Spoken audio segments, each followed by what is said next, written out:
Naaresto na ng kapulisan sa Mabalacat, Pampanga ang dalawang sakay ng riding in tandem na sospek sa pagpatay sa vlogger na si Alicia Lipata, na kilalang supporter ng Pangulo o mas kilala bilang Mima Alicia.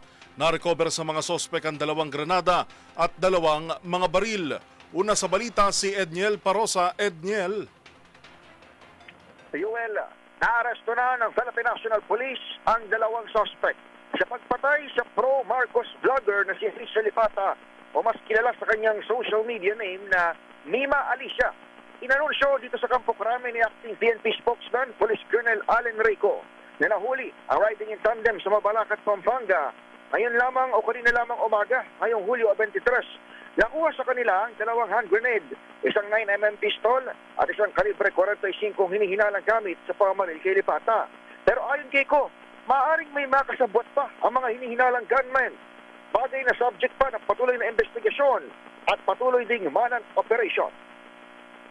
What we are sure of is these are the two exact individuals who did the actual deed, yung pong pumatay. Pero there are others, we do not know the exact number right now, who were involved in the planning, who were involved in carrying out this killing. Piningga sa tapat ng kanilang bahay sa Barangay 171, ang 24 anyos na vlogger at kanyang nasugatang partner noong Hulyo 17. Kabilang sa dalawang tinitignang motibo ng Biroong Special Investigation Task Group ay ang pagiging political commentator ng biktima, maging ang kanyang personal na alitan sa dati umanong karelasyon. Sabi ni Ko, ito pa ring mga anggulo ang tinutumbok ng kanilang pagsisiyasat.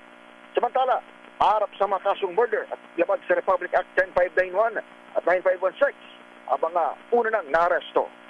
Para sa MBC TV Network News, ako si Niel Barroso ng DZRH. Una sa Pilipinas, una sa Pilipino.